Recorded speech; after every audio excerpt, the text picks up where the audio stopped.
April Graves was a mother already of 3 boys. And for me, again, she was a mother with no girl.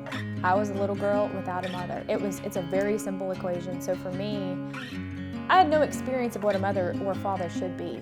I was on my own. I was an adult at, 17 months.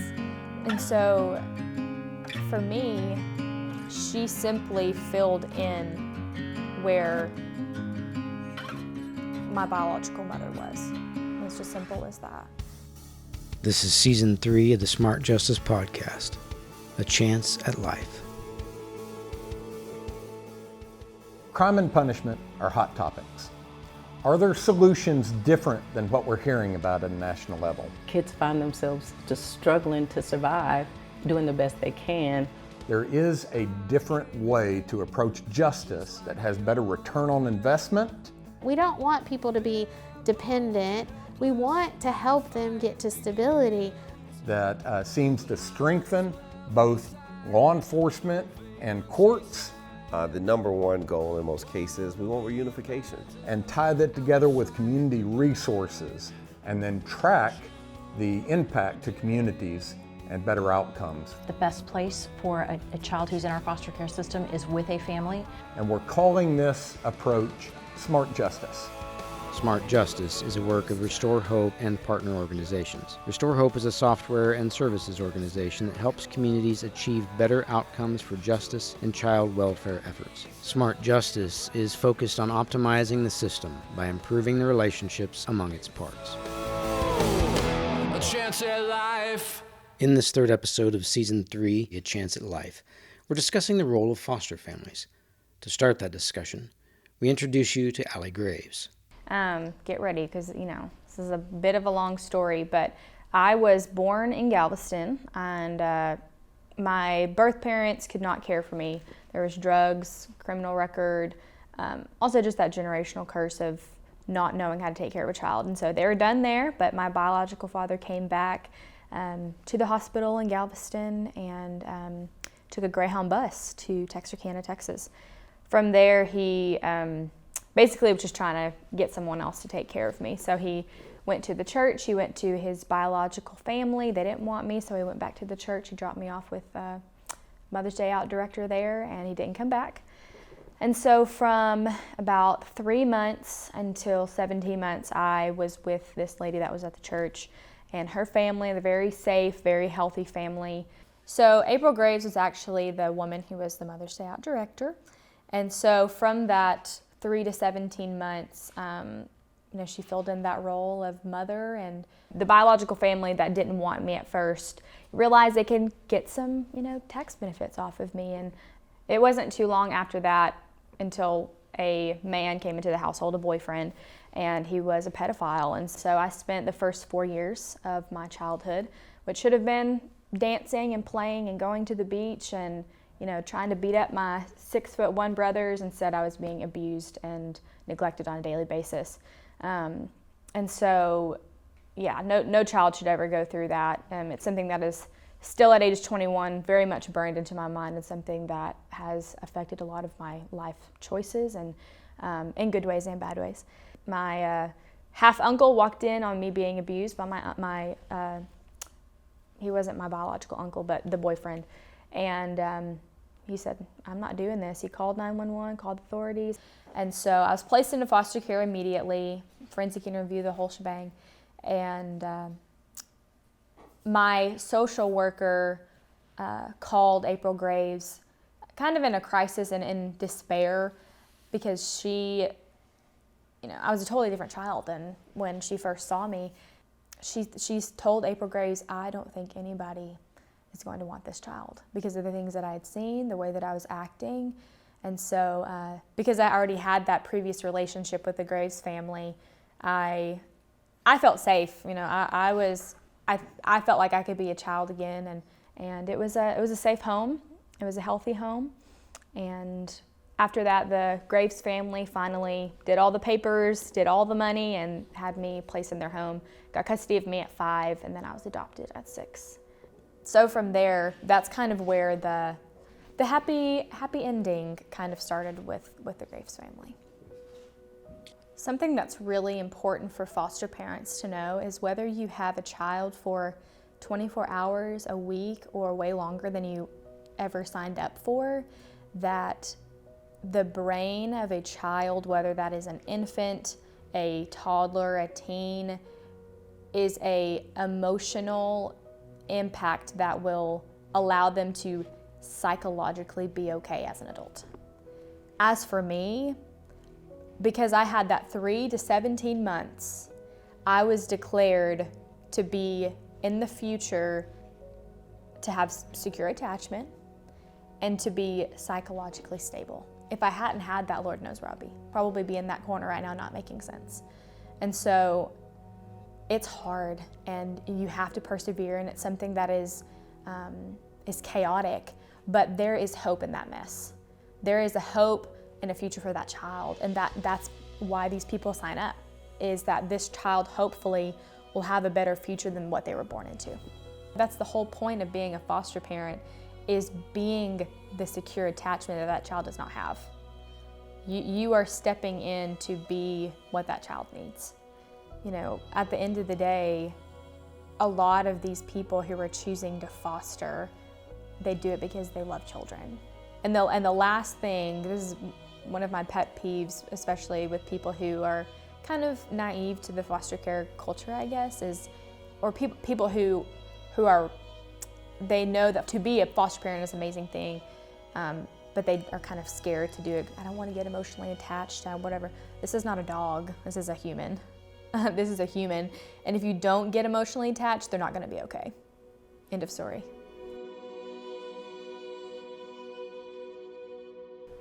So what we just heard from Allie as she was sharing part of her story with us was that as things, sometimes things get so bad that the child has to be taken into state custody, and then that child has to be placed in a safe, and the best place to put that child is in a family-like setting if they can't be with their family. And so that is termed a resource parent, or what we just always talked about as a foster parent. And Andrew, you and Amy have been foster parents for some time.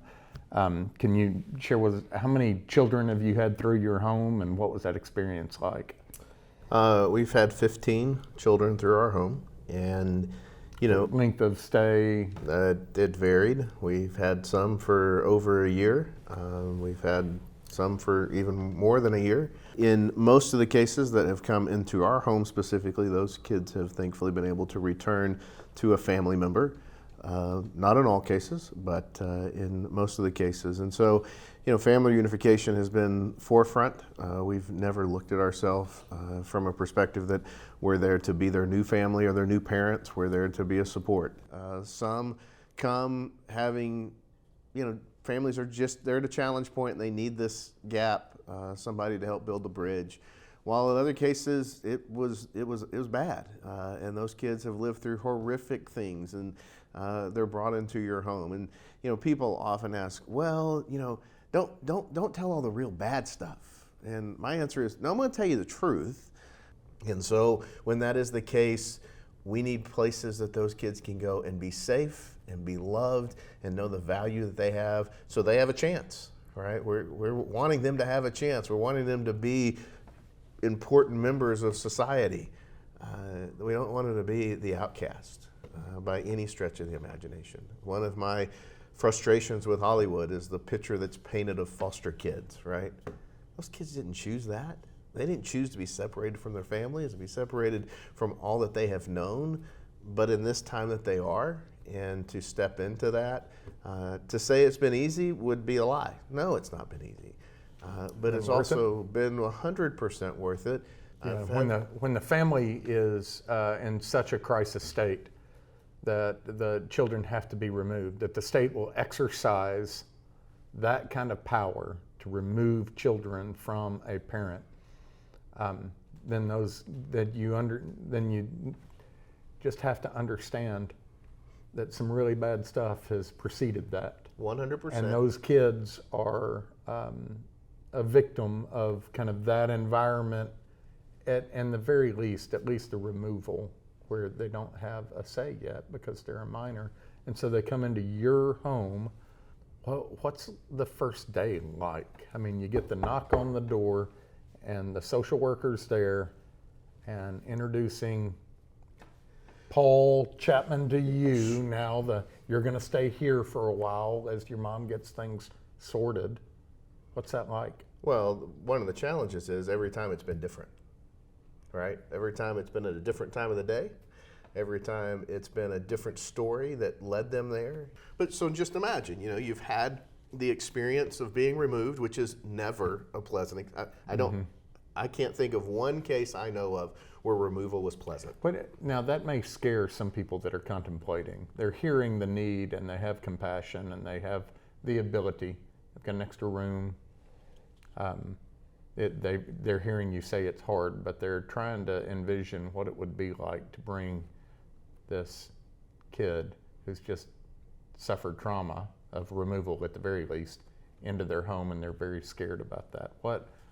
What's that like? Imagine for yourself that right now I was going to tell you, I want to give you a random address in the city of Little Rock, and I want you to go knock on the front door, and I want you to see if they'll let you in. Because that's what every kid's feeling, right? So how do I get in front of that? Well, every time we would have a kid who would be coming to our home, we would try to meet them at the street, right? And if possible, we're asking questions of the resource worker or the caseworker who's bringing them. Like, what can you tell us about them already? Names, things that they like, all of those pieces that could at least make a connection point, right? Mm-hmm.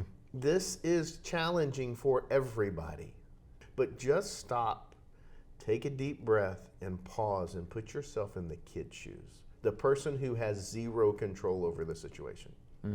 Zero, right? And I've had families who have said, well, I just wish they understand how much we've done for them. That has zero relevance to them. Zero.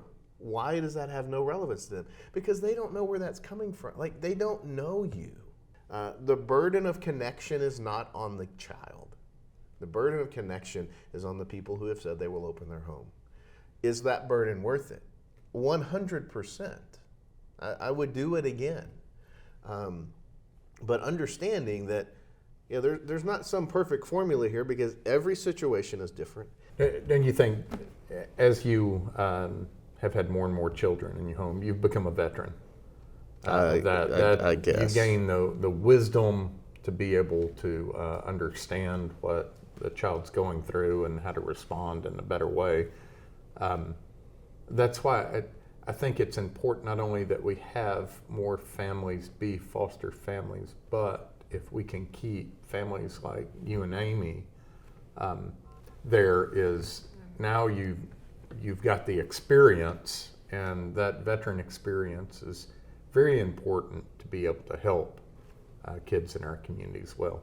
Well, I'm not the only person at this table who is a veteran. In fact, I think you got a couple of years on me, my friend. So what's the Chapman family story? By the way, your wife's unbelievable, but that's... Yes, she is. Yes, she is. So, and that's really where our story starts, is we started dating as we were kids. We were 16 years old, and Lori had mentioned over the years of us growing up together that she always wanted to adopt. And I thought for sure that I'd talk her out of that, or she'd grow out of it. But we had started having kids of our own. I was in financial technology and had made a transition just to the church to work as a pastor. And while I was at the church, within the first several months, a lady came in. Her name was Mary Carol Peterson, and I got invited to the meeting. I'm still trying to figure out what it means to be a pastor. And she pulls up this PowerPoint slide real quick. She says, we have a crisis, a child welfare crisis in our community in Pulaski County. Here are the number of children that are in foster care. Here are the number of protective services cases. I didn't know what any of this meant. And she said, the way that I read my Bible, that God cares about kids that are in crisis and families that are in crisis. I've just shown you that there are families in crisis in this community. you're the leaders of the church, and I'm coming here to ask you what you're going to do about it. I can remember standing around going, I think she sewed that argument up. I think she's got us in a corner where we're going to have to actually do something. And there was a pastor that I had the benefit of working many, many years with Ray Williams, who had been heavily involved in the community, and he started calling people around, and Mary Carroll started calling DCFS workers. And I can still remember this very first meeting where there were just community members, whether they be agency personnel or just folks from the community that cared about kids, were trying to understand, one, what really was going on, and then what could the community do about it if we chose to. And so, you know, after that community meeting, it was determined that an organization should be created that would bridge the gap between the churches that wanted to recruit and train and the DCFS, the Department of Children and Family Services, and that organization is called The Call. That's been in existence now for going on 15 years and has helped thousands of individuals. So that's how I got connected, and we had the opportunity to sit down with the executive director of The Call and the executive director of an over 100-year-old organization that's been in child welfare for that long, called Arkansas Baptist Children and Family Ministries. It's now the largest private placement provider for foster parents in the state of Arkansas. Christen is with The Call, and The Call launched about 16 years ago out of Mary Carroll Peterson's Making People Aware. And then we're with Derek Brown, and Derek is the executive director of Arkansas Baptist Children and Family Ministries. So y'all, foster families, let's talk just a little bit about the importance of foster families in Arkansas.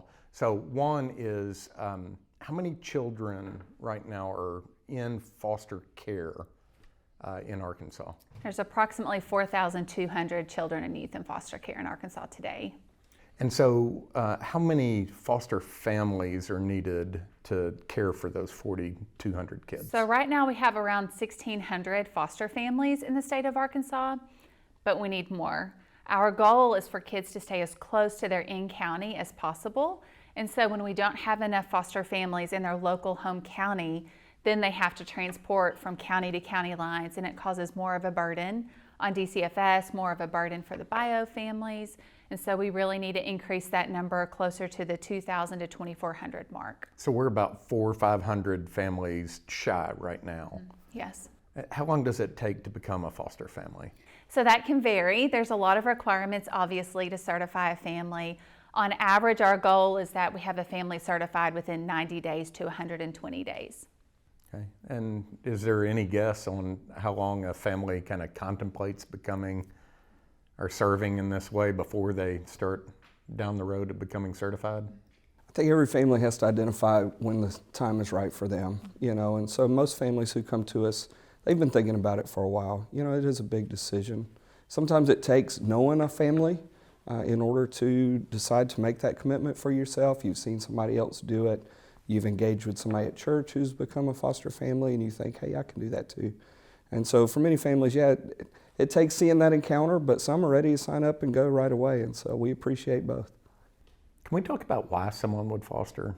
I mean, when you obviously you work with a lot of families that have chosen to do so, and what would you say, you know, are the whys behind doing something? Because raising kids is a pretty hard thing, and then, you know, having a child that's not biologically yours introduced in your household could be pretty disruptive. I think it comes down to empathy. You know, I think there are a lot of reasons that people state that they foster, but I think ultimately it comes down to empathy.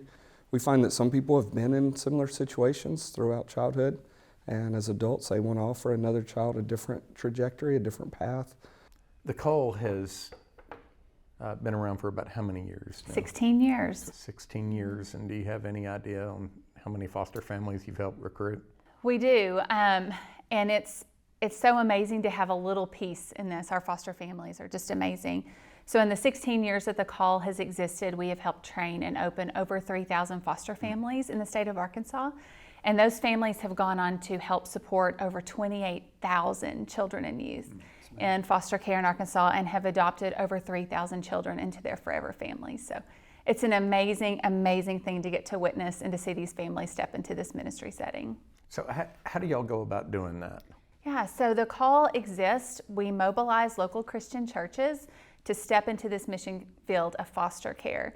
And so we work with churches to recruit and raise awareness. And once those families step up and say we're interested, then we train them, we provide trauma education, and we really work to build that community network of support around them.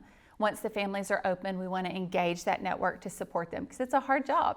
And so we want to support them with support groups, continuing education, and immediate care needs. Derek, how do y'all go about finding your folks that would serve as foster family? We find that for us, it's about engaging the community that we're in. And so we're looking at, asking church people, will you step up and do this? But I do think that comes back to just education and understanding of recognizing that this is something that any church person can be involved in, regardless of what church they go to or where they are. This is something that they can do. And so whether that is being a foster parent or whether it's just engaging that foster community, it is a hard job. We want to make it as easy as possible, and we do that through community. So Arkansas Baptist Children and Family Ministries has been around for a long time in Arkansas serving. Can you just give us a quick overview of what that's looked like? Yeah, so in 2024, it'll be 130 years that we've existed as an organization. So we've been around for a minute. And so I told somebody recently, though, I feel like a 129-year startup because we do a lot of new things, even though we've been around for a long time. It's amazing that y'all have been able to kind of flex with the context of what was going on. Yeah, and I was actually looking through our history just recently and seeing just the gravitation toward creating some change and being more family focused and so on. And so it's beautiful even to see the things that we're doing now were talked about in the 1960s. And so, just a progression toward how can we be more family centric. And so in recent years as a state, really both the state of Arkansas and at a national level, there's been more of a push to get back to having a family focused of keeping kids with their bio family if at all possible, or maintaining the most family-like setting possible for the purpose of getting kids back to family. You're talking about family, and it just kind of struck me as over the years I've contemplated, the difficulty in finding families and keeping families in this kind of hard service, and why we need the community so much is because of the importance of the family in raising a child. It's really the community is the one who is needed to be able to serve that child and the biological family so that they might get back together again. Christen, what have you seen over the years with the call and recruiting and supporting foster families? There's a shift that's been going on for a number of years in the state for placing with relatives, with kin, and can you just talk about what you've seen there? Sure. So there's been a significant shift within the state, and the goal is, if at all possible, to keep those bonds within the child and youth with their family as long as possible. And so if mom and dad maybe need a little time to get some resources and help that they need, the next ideal place is maybe with an aunt or an uncle or a grandparent. And so our goal at the call is to support them well, because those family members need help just like any other foster family would need help. And so we want to help provide a community of network to support them, tangible things they may need, immediate care items. But these families are stepping up to be that interim placement for that child, and they need just as much support as any traditional foster family would need. Derek, I don't know how many years ago, but you were one of the few organizations that started this private placement. So 2017, Arkansas created a contract for placement providers to do private placement foster care. That was new to our state. It wasn't new across our country. Some states had already moved to 100% private placement, but for Arkansas, this was a very new thing. At the time, the goal really was to take some residential care providers who wanted to shift from that model of care to more of a family-centric model of care, to give them a way to do that. And we were certainly one to want to jump to take that step.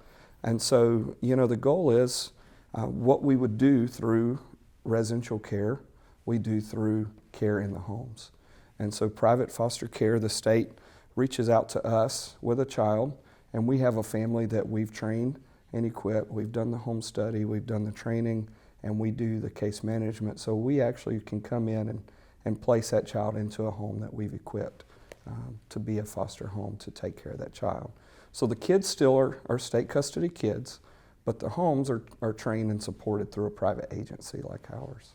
And so we feel like if we do our job well, then kids will have more placement stability and we'll have better foster parent retention. And so the foster parenting journey is hard, but we've heard so many times there are challenges beyond just taking care of the kids. And so what we've said often is we want to make sure that taking care of the kids is the hardest thing to foster care, not the system or the process or the difficulty of getting the training that you need, or when you have challenges, to make sure that somebody is available to help you through those. And so I think for private foster care, through the last several years, we've been able to demonstrate solid placement stability, solid foster parent retention. And so that's helped that to grow and to, just have a better partnership with the state. Our goal is not to replace the state. Our goal is not to say, hey, we do better than the state. Our goal is to help the state to take care of the families who take care of the kids so that they'll stay in the game longer. Ultimately what we need in our state is veteran foster families. We need people who've done this a time or two. That's why I think it's important not only that we have more families be foster families, but if we can keep families like you and Amy, now you've got the experience, and that veteran experience is very important to be able to help kids in our community as well. And we got to talk with a veteran foster family, Dennis Berry, sat down with us, and we got to interview him about the over 100 children that have come through his home. So last week we took in our 165th child. Lots of kids. The day we got opened, they called us within hours and said, we have 2 children we need you to take in tonight, and we started right then in summer of 2008. We normally have a long-term placement or 2, which is a brother and a sister, brothers, sisters, that we're going to keep for 6 months, 9 months throughout the course of their case. But the need is so great, and there's so few homes and so few beds available, because a lot of foster homes are full already, that when the DCFS, the Department of Children and Family Services worker, calls us, and when they take kids into care at night, a lot of times on a Friday afternoon, we'll take those kids in just for the night, just for the weekend, as they're calling other foster families trying to find a more long-term place, stable place to put the kids. The great part about being a foster parent is you have total control of when you say, yes, I'll take a child, or no, I won't. The need will definitely be there no matter when somebody is comfortable, ready, and willing to make the commitment. The need will be there. So people need to understand that when Department of Children and Family Services calls you to take a child, they're going to tell you if it's 2, 4, 6, 8, a boy, a girl. They're going to tell you about the situation, and you're going to be able to make an educated decision, not rushed, and decide whether you're going to take that child or children in a lot of cases. And so don't feel rushed, don't feel hurried about it, and do what's right for you and your family.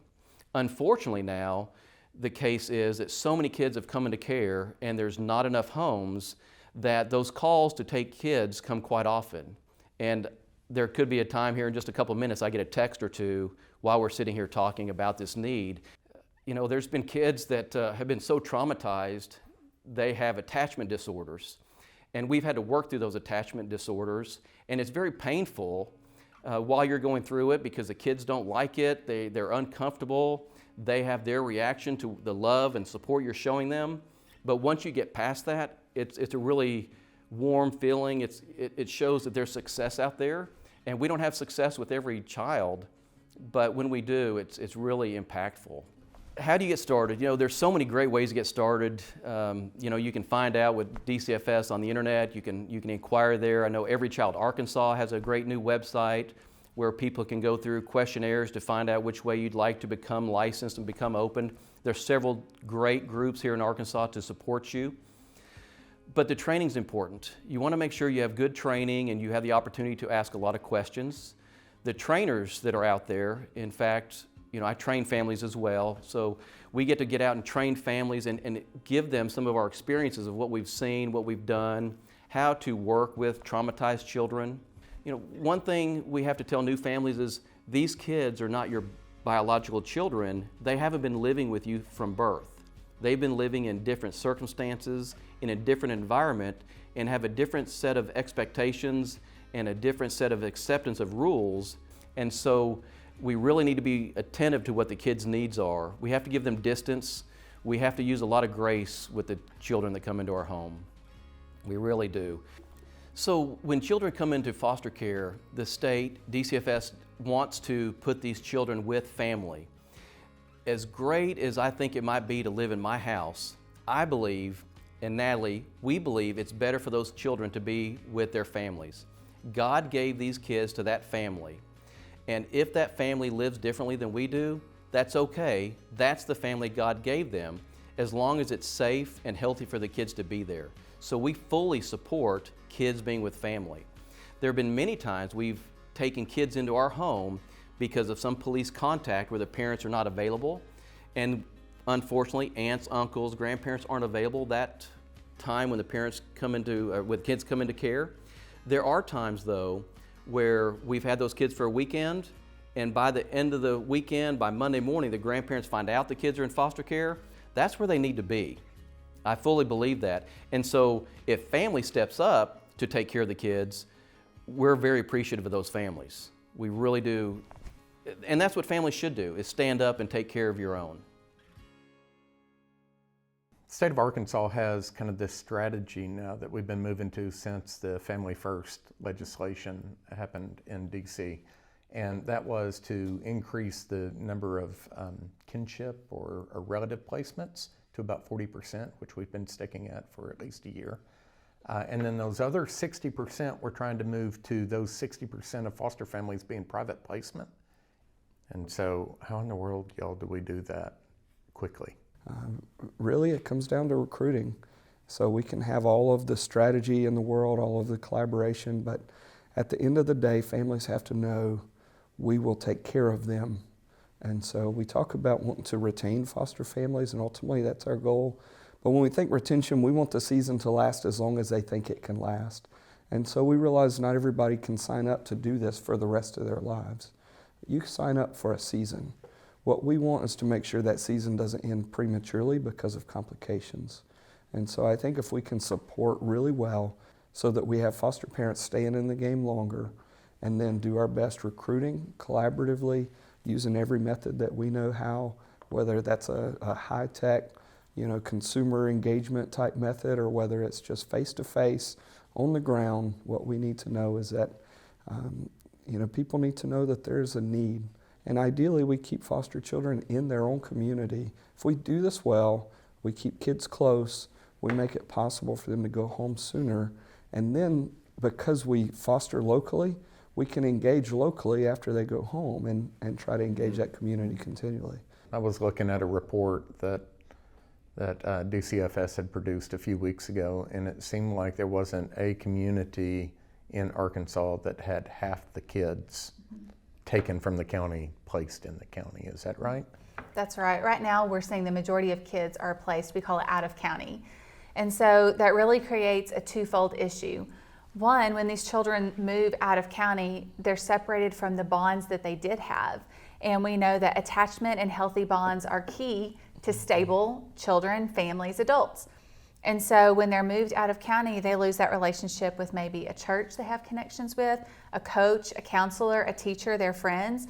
And so now they're separated from their home and their biological family and every other connection that they have. And then they're placed out of county, which creates double the workload on the state, on the Division of Children and Family Services. So now these children or their bio families are being transported from county to county for visits, for therapy appointments, for court meetings. And so it just overloads the system that's already overloaded. Plus it's not creating those healthy key bonds for those children in care. And so what I'm hearing you say is what we really need is people in the community to kind of own the problem in their own community. And if they can care for their own community members, then it starts to really take care of the problems overall. That we're going to have to straighten this out to be able to provide the kind of care that our children deserve. Where could someone go to find out what the situation is in their own community? So there's tons of resources, and that's one thing. The state of Arkansas is further ahead than most other states in the nation in partnership with the Division of Children and Family Services and local partners like Arkansas Baptist Ministries, The Call, and so many others. And so you can go to everychildarkansas.org and you can plug in your zip code, and it's going to tell you the local partners that you can connect with. And there they can provide all the local numbers of the number of kids in care and tangible ways that you can get in and support bio families, foster families, or even step up as a foster family yourself. For those considering fostering, exactly what is the job? It really boils down to saying yes and opening your home to be a safe, loving, healing home. It's not that you can fix all the issues, but it's that you're willing to listen and be supportive of that placement, whether it's with you for a day, a week, or a year, however long that may be. Yeah, so I've got a bunch of kids, and kids are expensive, like bad expensive.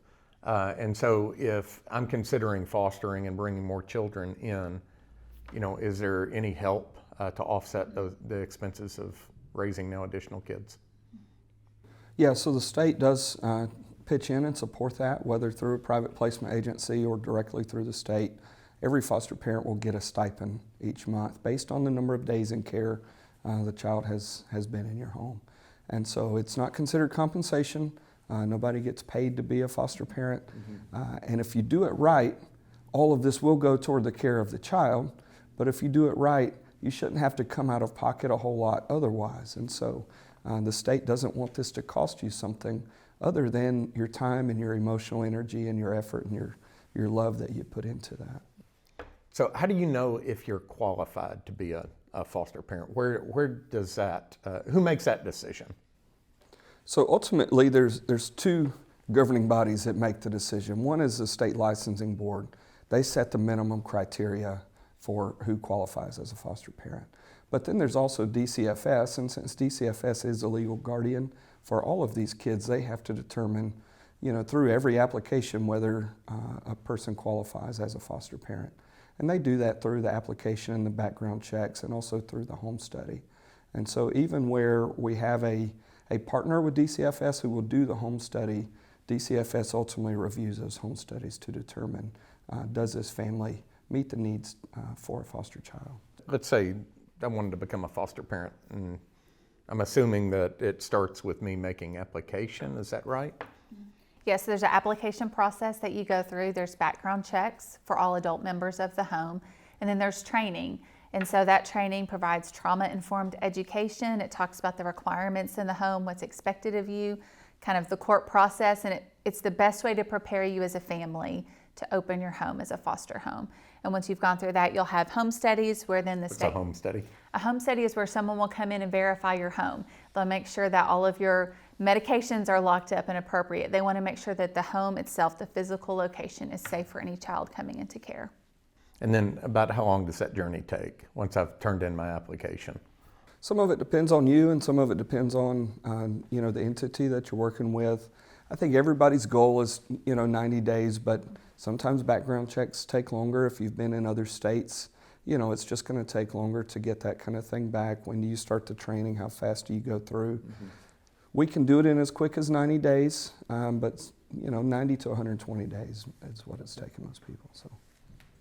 So let's say that that your message has hit me in some way, but I'm not ready to foster right now, but I do want to help in some way and maybe start my journey of contemplation to foster. What would I do? I think reach out to a local organization. If you go to everychildarkansas.org, put in your zip code and connect with a local organization. There are so many ways to step into this space and not step up as a foster parent just yet. You could be a support family. You could be a volunteer with a local organization. You can work in the clothing closets. You can help with the visitation centers. There's so many ways. You can work with your church and your business to do pajama drives or gift card drives for teens that come into care. There's a million ways to step in and engage within this space. And so I just encourage you to go to that website and see how you can connect. I guess what we're saying here with fostering, and if you're considering becoming a foster parent, staying a foster parent, or helping someone that's fostering right now is, it's hard, but it's worth it. Oh, it's 100% worth it, because kids are worth it. Like, that's the bottom line at the end of the day, is kids worth it. Do I think that every home in the state of Arkansas needs to be open as a foster home? No, absolutely not. Do I think every person has a role they can play in supporting? Absolutely so. And but the realization of the value of a child and to see them understand and grow in an awareness of, we want you to know this is a place that is safe. We need more families so kids can stay in their communities. We need more who will come and walk with the parents. And in the recruiting of families to be involved in foster care, we need people who are going to show up and be faithfully present. Why? Because the kids are worth it. You stop and you put that child in your lap. All of a sudden, that's all the perspective I need, right? Because their value is that important. There's so many active foster parents that want to tell their story to help the new foster homes, because as a seasoned foster parent, I know that the only help we're going to get to take on the more kids that we have in care is the new foster homes. We want them to open up. We want them to learn from, enjoy the experience of becoming a foster parent, and we want them to stay as a foster parent too, long term.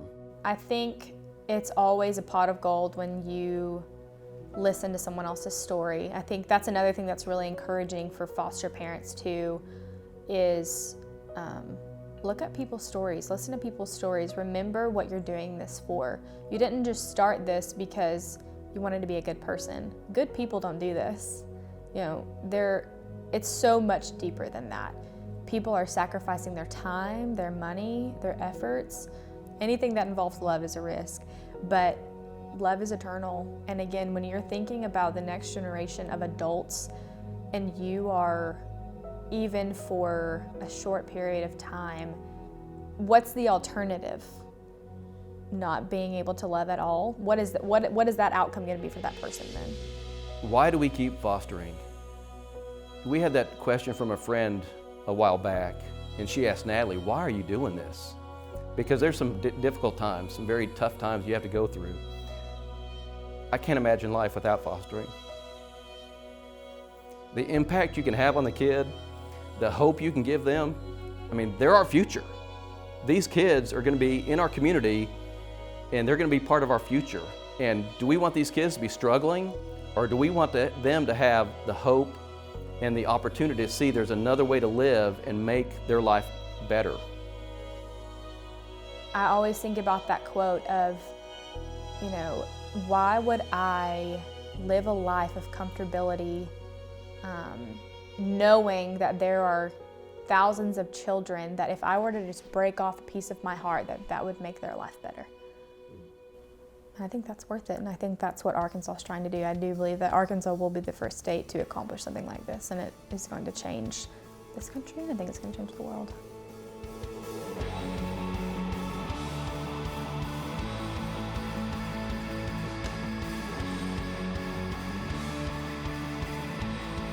Thank you for joining the discussion, and to all the resource families and foster parents that have taken up this call.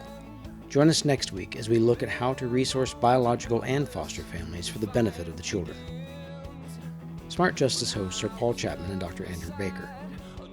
Thanks to our guests Allie Graves, Christen Butler, Derek Brown, and Dennis Berry. Our Season 3 theme song, A Chance at Life, is written and produced by Arkansas artist Jason Truby. Other musical credits include Glacier by Andy Ellison, and Future Memories by Caleb Etheridge.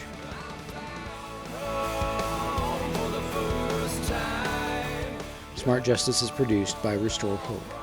To learn more, visit www.smartjustice.org.